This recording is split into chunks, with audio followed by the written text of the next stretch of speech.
అనకాపల్లిలో తారలు దిగివచ్చిన వేళ ధరలు దిగివచ్చిన వేళ ఏప్రిల్ 3న శుభప్రదం షాపింగ్ మాల్ ప్రారంభోత్సవ వేడుకకి శుభాహ్వానం.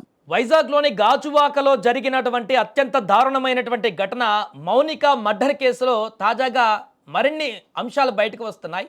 నేను ఆల్రెడీ రవీంద్రాని అక్కడికి తీసుకువెళ్ళి సీన్ రీకన్స్ట్రక్షన్ కూడా చేశారు పోలీసులు. తాజాగా మౌనిక ఇంటి దగ్గర పరిస్థితి ఏంటి, అక్కడ ఎక్కడ మౌనిక ఉండేది, అక్కడ ఇంటి వద్ద ఏం చెప్తున్నారు నైబర్స్ కానీ ఇంట్లో ఉన్నటువంటి వ్యక్తులు కానీ, దానికి సంబంధించి పూర్తి వివరాలు తెలుసుకుందాం. మా ప్రతినిధి లక్ష్మి ప్రస్తుతం మౌనిక ఎక్కడైతే ఇంట్లో ఉంటుందో ఆ ఇంటి దగ్గర లైవ్లో సిద్ధంగా ఉన్నారు. ఎస్ లక్ష్మి, ప్రస్తుతం మౌనిక ఇంటి దగ్గర ఉన్నట్టుగా కనపడుతుంది. అక్కడ వారి బంధువులు కానీ వారి నైబర్స్ కానీ ఏం చెప్తున్నారు, మౌనిక ఎంతకాలంగా అక్కడ ఉండేది, ఈ యొక్క మర్డర్ తర్వాత అక్కడ రియాక్షన్ ఏ రకంగా ఉన్నాయి? సాయి, ప్రస్తుతం మనమైతే విశాఖ సిటీలో తాటిచెట్లపాలెం వద్ద సంజీవయ్య కాలనీ 1 లో ఉంటున్న మౌనిక వాళ్ళ ఇంటి దగ్గరే ఉన్నాము. ఎందుకంటే నిన్నటి నుంచి మౌనిక మర్డర్ కేసు కి సంబంధించినటువంటి మినిట్ టు మినిట్ అప్డేట్ ఇస్తూనే ఉన్నాం.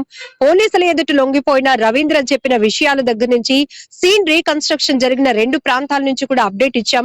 అయితే బంధువుల నుంచి కూడా అనేక రకాల అనుమానాలు వ్యక్తం అవుతున్నాయి. పోలీసులు మా డౌట్స్ ప్రకారంగా కూడా కేసును ఇన్వెస్టిగేషన్ చేయాలంటూ మౌనిక తరపు బంధువులు అయితే డిమాండ్ చేస్తున్నారు. ఇప్పుడే సుమన్ టీవీతో వాళ్ళు మాట్లాడి కేజీహెచ్ మార్చురీకి కూడా వెళ్లడం జరిగింది. అయితే ఇక్కడ ఒక్కసారిగా చూస్తే సంజీవయ్య కాలనీ అంతా షాక్ లోనికి వెళ్ళిపోయింది.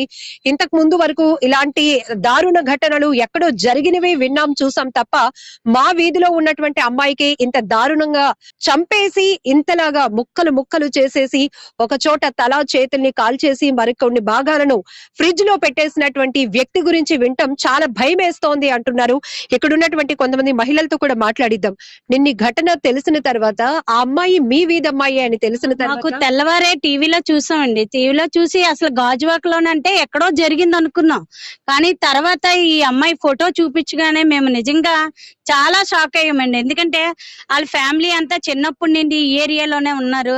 చాలా మంచి కుటుంబం కూడా. వాళ్ళు అసలు బయటకి అసలు రారు, ఎవరితో మాట్లాడరు. అమ్మాయి వస్తది, బయటకు వచ్చి ఏదో పని చేసుకొని మళ్ళీ డ్యూటీకి వెళ్ళేటప్పుడు వచ్చినప్పుడే మేము అమ్మాయిని చూస్తాం. కానీ మళ్ళీ ఇంత దారుణంగా ఆడు కోడిని కోసినట్టు, కోడిని కోస్తేనే చూడలేకపోతాం అసలు మేము ఆడవాళ్ళమి.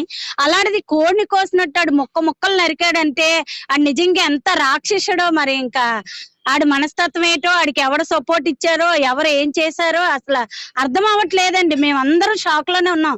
ఇంతవరకు ఎవరు వంటలు చేసుకోలేదు, ఏమీ చేసుకోలేదు. ఆ పాపకి ఇలా జరిగిందంటే ఈ రోజు ఆ పాప అయిపోయింది, రేపు ఇంకో పాప అవుతుంది.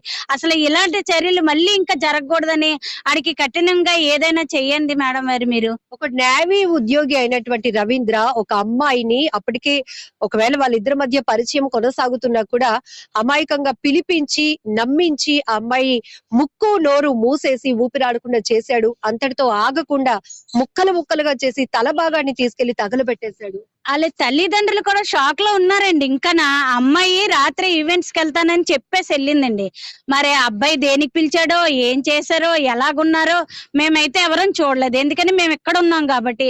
మాకు టీవీలో వచ్చినంత వరకు పలానా అమ్మాయి అని తెలీదు. ఆ అమ్మాయిని అంత దారుణంగా మళ్ళీ గుడ్లు పెట్టేసి చంపేసి ముక్కలు కోసి ఫ్రిడ్జ్ లో పెట్టడం అంటే మాత్రం మరి మేము అందరం నిజంగా షాక్ లోనే ఉన్నామండి. ఇలాంటి రాక్షసత్వం మనుషులు ఇంకా ఈ భూమి మీద ఉన్నారా అని. అమ్మాయి ఫ్యామిలీ వంట చేసుకోకుండా ఏడ్చుకొని ఇగో ఏమి తినలేదండి ఇప్పటికొచ్చి. వాళ్ళు అలాగా అమ్మాయికి న్యాయం జరగాలంటే మేమందరం సపోర్ట్ చేస్తాం. అమ్మ మీరేంటో మాకు తెలుసు కదా. మరి అమ్మాయి ఎక్కడికి వెళ్ళిందంటే ఈవెంట్స్ కి వెళ్ళిందమ్మా రాత్రి చెప్పని చెప్పారండి. ఇప్పుడు నిన్నటి నుంచి రవీంద్ర చెప్పిన విషయాలు కేవలం డబ్బు కోసమే. అమ్మాయి వేధిస్తోంది కాబట్టి మౌనిక వల్ల నాకు అటు ఉద్యోగానికి ఇటు ఫ్యామిలీ పరంగా డిస్టర్బెన్స్ క్రియేట్ అయింది కాబట్టి ఆ అమ్మాయిని అడ్డు తొలగించుకోవడానికి హత్య చేశానని చెప్తున్నాడు. బట్ మౌనిక బంధువులు చెప్తున్నారు ఇంట్లో అందరూ సంపాదించే వాళ్ళే, టీచర్స్ గా ఇద్దరు పనిచేస్తున్నారు, అందరూ జాబ్ చేస్తున్నారు మేడం. వాళ్ళ డాడీ చేస్తున్నారు, అన్నయ్య చేస్తున్నాడు, అక్క చేస్తుంది, వాళ్ళ అమ్మ టీచరు, అందరూ జాబ్ చేస్తున్నారు. డబ్బుల కోసం అయితే డిమాండింగ్ ఏమి లేదండి. ఇక్కడ ఏదో జరిగింది మేడం. ఆ అమ్మాయిని వదిలించుకోవాలి అంటే ఆ అమ్మాయిని ఇంకా అమ్మాయి కోసం వాళ్ళ ఫ్యామిలీలకి ఎక్కడ తెలిసిపోయి ఆడెక్కడ బేడైపోతాడో అని అమ్మాయిని వదిలించుకోవాలని అంత దారుణంగా హత్య చేశాడు మేడం. అసలు ఒక ఆడపిల్లని అంత దారుణంగా హత్య చేశాడంటే ఆ నిజంగా మనిషి అని అసలు రాక్షసుడు మేడం. అసలు మీరు ఈ ఘటన గురించి విన్న తర్వాత ఇప్పటికీ కూడా మీ వీధి ఎవరు షాప్ లో నుంచి బయటపడలేదు. అవునండి.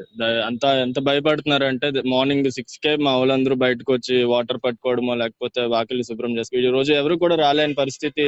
ఇంత గవర్నమెంట్ ఘటన జరగడం నిజంగా మేము ఎవరు కూడా జీర్ణించుకోలేకపోతున్నాం. కుటుంబాన్ని తెల్లవారే వచ్చి వీధిలో వాళ్ళందరూ వెళ్ళి పరామర్శించడం జరిగింది. వారికి ఒకటే అభం శుభం తెలియలేని కుటుంబం. అమ్మాయి ఏం చేస్తుందో ఏంటనేది సైంటిఫిక్ గా అన్ని ప్రూవ్ అవుతాయి. మన వైపు అయితే ఎటువంటి తప్పు లేదని వాళ్ళ కుటుంబ సభ్యులు కూడా చెప్తున్నారు. అవన్నీ మీడియాలో కూడా తప్పుడు వదంతాలు సృష్టించి సోషల్ మీడియాలో కామెంట్స్ కూడా సమాజంలో ఇప్పుడు యూత్ అనేవారు ఇష్టానుసారంగా కామెంట్లు చేయడం కూడా ఒక నిండు కుటుంబానికి ఈ రోజు రోడ్డుని పడేసిందే కాకుండా ఈ ఘటనతో వాళ్ళ కుటుంబానికి ఇంకా పాపం ఎక్స్ట్రా ఇదవుతుంది. అంటే బర్డెన్ లాగా ఇష్టం వచ్చినట్టు కామెంట్లు చేయడం, అమ్మాయి క్యారెక్టర్ అసెస్ చేయడం ఇటువంటివన్నీ చేస్తున్నారు. దయచేసి ఆడపిల్ల ఎవరింటికైనా ఆడపిల్ల ఈ రోజు వాళ్ళ ఇంట్లో జరిగింది. ఇటువంటి కార్యక్రమాల మీద కూడా గవర్నమెంట్ నిజంగా దృష్టి సారించి ఈ యొక్క రాష్ట్రంలో శాంతి భద్రతలకు ఏదైతే అనితమ్మ గారు భరోసా ఇస్తూ వెళ్తున్నారో ఈ ఘటనపై కూడా తక్షణమే స్పందించి నిందితుడికి కఠినంగా శిక్షించాలని మేము ఆల్రెడీ రిప్రజెంటేషన్ ఇవ్వడం జరిగింది. విషయంలో మీకు వ్యక్తిగతంగా వస్తున్న డౌట్స్ ఏమున్నాయి? వ్యక్తిగతంగా డౌట్స్ అనేవి ఈ మధ్య మీకు తెలిసిందే, రిలేషన్షిప్స్ కానీ ఇవి కానీ ఏవైనా ఒకసారి కనెక్షన్ వచ్చిందంటే అది వదులుకోవడం కావచ్చు, దూరంగా ఉండడం కావచ్చు, ఎవరికైనా ఇబ్బందికర పరిస్థితులు అవి ఎదుర్కోలేరు. ఆ ఎదుర్కోలేని క్రమంలో ఒక మాట 2 మాటలు అటు ఇటు అయినా ఇక్కడి వరకు రాద్ధాంతం వరకు వచ్చింది. అది అనుకోకుండా జరిగింది కావచ్చు, అనుకోని జరిగింది కావచ్చు. ఏదైనప్పటికీ కూడా అంతటి దారుణమైన సాహసానికి ఒడిగట్టినటువంటి వ్యక్తి ఎవడైతే ఉన్నాడో వాడిని తప్పకుండా ఇప్పుడు సైంటిఫిక్ గా అన్ని విషయాల్లో ప్రూవెన్ చేసి కఠినంగా శిక్షించి మరొకసారి ఆడపిల్ల జోలికి వెళ్ళాలంటే చట్టపరంగా వెళ్ళాలి. నీకు ఇబ్బంది అవుతుంది, అదే మహిళా సంఘాలను అప్రోచ్ అవ్వాల్సింది కదా. ఈ అమ్మాయి నన్ను ఇబ్బంది పడుతుందని అంత ధైర్యంగా చెప్తూ వదంతులు ఏవో వస్తున్నాయి కాబట్టి అలా వెళ్లకుండా తన చేతుల్లోకి చట్టాన్ని తీసుకొని ఎంత దారుణమైన సాహసానికి ఒడిగొట్టినటువంటి వాడు ఎవడైతే ఉన్నాడో వాడికి తప్పకుండా ఈ గవర్నమెంట్ లో తగిన న్యాయం జరగాలని మా ఎవరైతే ఉన్నారో అక్యూజ్డ్ కి మాత్రం తీవ్రమైన పనిష్మెంట్ అనేది ఇవ్వాలని హత్య చేయడానికి మనీ మ్యాటరే అనేది రవీంద్ర వెర్షన్. దీన్ని నిజంగా నమ్ముతున్నారా మీరు? మనీ మ్యాటర్ అంటే వాస్తవంగా మనీ డిమాండింగ్ అనేది వీళ్ళ దగ్గర ఎటువంటి లేదు. ఆ అమ్మాయి కుటుంబాన్ని చాలా వరకు ఆర్థికంగా చూసుకుంటూ వస్తుంది. ఎందుకంటే పంజాబ్ నేషనల్ బ్యాంక్ లో పనిచేయొచ్చు, వాళ్ళ మమ్మీ కావచ్చు, వాళ్ళ సిస్టర్ కావచ్చు, బ్రదర్ కావచ్చు, అందరూ చిన్న వ్యాపారం చేసుకోవచ్చు, లేకపోతే ఉద్యోగాలు చేసుకోవచ్చు, అందరూ ఆర్థికంగా బలంగానే ఉన్నారు. మరి బలం అంటే వాళ్ళు తెచ్చుకుంది వాళ్ళు కుటుంబాన్ని నడుపుకున్న రీతిలో అయితే ఉన్నారు, మరి అంత ఇది కాకపోయినా సరే. సో ఆ అమ్మాయి మనీకే డిమాండ్ చేస్తుంది అనడం అది నిజంగా చాలా తప్పుడు పరిస్థితి. అటువంటి పరిస్థితి ఏమీ లేదని మేమైతే అనుకుంటున్నాం. ఎందుకంటే ఆ కుటుంబ రీత్యా కావచ్చు, వాళ్ళకి జరుగుతున్నటువంటి ఏదైతే ఉన్నారో అక్కడ ఎటువంటిది వాళ్ళు అబద్ధమైనటువంటి ఆరోపణలు చేస్తున్న విషయమే తప్ప ఇక్కడ మాత్రం ఎటువంటి చేస్తున్న ఆరోపణలో నిజం వాస్తవం లేదని మేమైతే అనుకుంటున్నాం. మరి దారుణంగా మర్డర్ చేశారు అంటే షాకే కదండి. చంపడం తప్పే కదా, ఏదైతే చేయని అది చంపడం అనేది, మనిషిని చంపడం అనేది తప్పే కదండి. సో ఇక్కడ మనం సంజీవయ్య కాలనీ మౌనిక ఇంటి దగ్గర పరిస్థితి చూస్తున్నాము. ఇప్పుడు వార్చరీకి కొంతమంది బంధువులు వెళ్ళున్నారు. తర్వాత జరగాల్సిన కార్యక్రమాలకు సంబంధించినటువంటి ఏర్పాట్లు కూడా జరుగుతున్నాయి. కుటుంబం మొత్తం తీవ్ర కన్నీటి పర్యంతం అవుతున్నారు. మౌనిక ఒకవైపు తన కూతుర్ని కోల్పోతే మరొక వైపు రవీంద్ర చెప్పినటువంటి మాటల వల్ల తన కూతురు క్యారెక్టర్ ని ప్రతి ఒక్కరు తప్పుగా అర్థం చేసుకుంటున్నారు. ఈ నిజాలు బయటికి రావాలి అంటే తన కూతురుకి జరిగినటువంటి అంటే తన కుటుంబానికి జరిగినటువంటి అన్యాయం సొసైటీకి నిజాలు నిగ్గు తేలాలి అంటే కూడా మాకు కొన్ని రకాల అనుమానాలు ఉన్నాయి. మాకు వస్తున్నటువంటి డౌట్స్ క్లారిఫికేషన్ పోలీసు వ్యవస్థ మాత్రమే చేయాలి. ఆ కోణంలోనే కేసుని ఫర్దర్ ఇన్వెస్టిగేషన్ కూడా కొనసాగించి నిజాలు బయటికి తేల్చాలి అంటూ కూడా మౌనిక కుటుంబ సభ్యులు అలాగే మౌనిక తండ్రి నిన్న సుమన్ టీవీతో మాట్లాడుతూ కూడా చెప్పడం జరిగింది. మౌనిక అంటే నా కూతురికి డబ్బులు అవసరం లేదమ్మా, తనే సంపాదించుకుంటుంది, సంపాదించే వాళ్ళం మేమందరమే ఉన్నాం, నేను జాబ్ చేస్తున్నాను, నా వైఫ్ టీచర్, అలానే తమ్ముడు ఒక బిజినెస్ చేస్తున్నారు, అందరం ఇంట్లో ఉన్న అందరం కూడా వాళ్ళ అక్క కూడా జాబ్ చేస్తున్నారు, అందరం ఎర్నింగ్ పర్సన్స్ అయినప్పుడు మాకెందుకు డబ్బులు అవసరం అవుతాయి, డబ్బుల గురించి కాదు, కానీ వాడు నా కూతుర్ని అడ్డు తొలగించుకోవటానికి మాత్రమే ఇలా హత్య చేసి కట్టుకథలు పోలీసుల ముందు చెప్తూ అందరినీ డైవర్ట్ చేస్తున్నాడు, తప్పుదోవ పట్టిస్తున్నాడు, నా కూతురు క్యారెక్టర్ ని సొసైటీకి తప్పుగా చూపిస్తున్నాడు అంటూ ఆ కన్న తండ్రి తీవ్ర కన్నీటి పర్యంతం అవుతూ కూడా మీడియా ముందు గగ్గోలు పెట్టారు. ఒక దశలో సిఐ అంటే ఎవరైతే కేసు ఇన్వెస్టిగేషన్ చేస్తున్నటువంటి పోలీస్ అధికారి కాళ్ల పైన పడి కూడా మాకు న్యాయం న్యాయం చేయండి, నా కూతురికి న్యాయం చేయండి. తను ప్రాణాలతో లేకపోయినప్పటికీ కూడా ఈ నేవీ ఉద్యోగి రవీంద్ర నా కూతుర్ని తప్పుడుగా సమాజానికి చూపించి వెళ్ళాడు అంటూ అతను తీవ్ర ఆవేదన వ్యక్తం చేసినటువంటి దృశ్యాలు కూడా ప్రతి ఒక్కరిని తీవ్రంగా కదిలించాయని చెప్పాలి సాయి. మరొక వైపు పూర్తిగా మీరు ఉన్న ప్లేస్ ఖచ్చితంగా మౌనిక ఇల్లు అంటే మొన్న అక్కడికి రవీంద్ర ఇంటికి వెళ్ళడానికంటే ముందు వరకు కూడా ఇదే ఇంట్లో ఉంది, ఇక్కడి నుంచి బయలుదేరి వెళ్ళిందా? అండ్ అలాగే ఎంతకాలం నుంచి వీరు ఆ ఇంట్లో ఉంటున్నారు మౌనిక? అండ్ ఆ మౌనిక నైబర్స్తో ఎలా ఉండేది? చుట్టుపక్కల వాళ్ళతో మాట్లాడేదా? వాళ్ళతో సన్నిహితంగా ఉండేదా? వాళ్ళు ఏం చెప్తున్నారు? ఖచ్చితంగా ఇప్పుడు స్థానికుల్ని కదిలిస్తున్నటువంటి అంశం కూడా మౌనిక కుటుంబం గురించి. ఎందుకంటే మౌనిక కుటుంబం చాలా కామ్ గోయింగ్, అందరూ జాబులు చేసే వాళ్ళే కాబట్టి ఎక్కువగా ఇంట్లో కూడా ఉండరు, ఎవరి పనులు వాళ్ళు వెళ్ళిపోతూ ఉంటారు. వాళ్ళ మదర్ టీచర్ గా చేస్తున్నారు. అలాగే రీసెంట్ గా ఆమెకి కంటి ఆపరేషన్ కూడా జరగటం వల్ల ఆమె హెల్త్ కూడా అంతగా బాగాలేదు. ఏడవటానికి కూడా గుండెల నిండా దుఃఖం నిండి ఉన్నా కూడా ఏడవటానికి అవకాశం లేని పరిస్థితి. ఎందుకంటే ఒక 1 వీక్ క్రితమే ఆమెకి కంటికి ఆపరేషన్ కూడా జరిగింది అనేది మరొకమైన బాధాకరమైన విషయం అని చెప్పాలి. ఇంకొక వైపు పూర్తిగా అందరూ ఎవరు జాబ్లు వాళ్ళు వెళ్ళిపోతూ ఉంటారు.